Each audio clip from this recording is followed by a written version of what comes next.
மக்களே, தமிழ்நாட்டில் சமூக நீதிக்கு துரோகம் இழைப்பது யார்? முதல்வருக்கு அன்புமணி பதிலடி.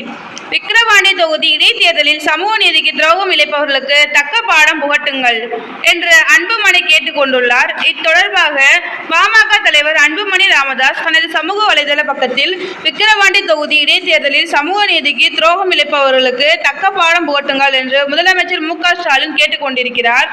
அதையே நானும் சொல்கிறேன். விக்கிரவாண்டி தொகுதி இடைத்தேர்தலில் சமூக நீதிக்கு துரோகம் இழைப்பவர்களுக்கு தக்க பாடம் புகட்டுங்கள்.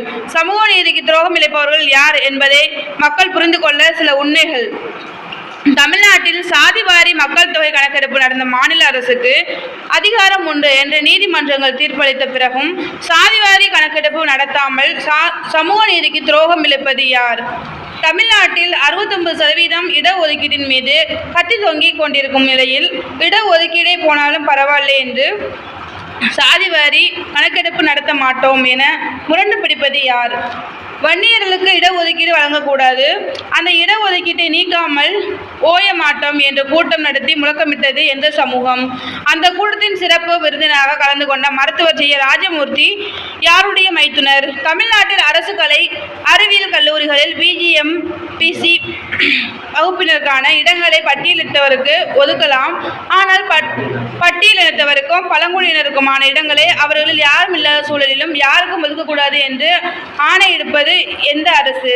தமிழ்நாட்டில் வன்னியர்களுக்கு இடஒதுக்கீடு வழங்காமல் எந்த உச்ச நீதிமன்றம் தீர்ப்பளித்து 2.5 ஆண்டுகள் ஆகியும் வன்னியர்களுக்கு இடஒதுக்கீடு வழங்காமல் ஏமாற்றுவது யார்?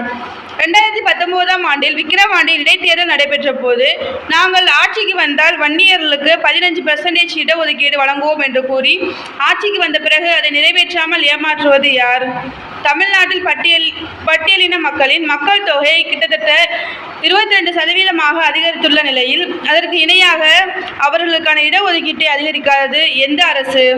சேலம் பெரியார் பல்கலைக்கழகத்தில் கல்வியியல் துறையில் பட்டியலினத்தை சேர்ந்தவர் என்பதாலேயே பேராசிரியர் தனலட்சுமிக்கு துறைத் தலைவர் பதவி மறுக்கப்பட்டதை கண்டுகொள்ளாமல் வேடிக்கை பார்ப்பது யார் என்ற கேள்வி எல்லாம் கிளம்பியுள்ளது.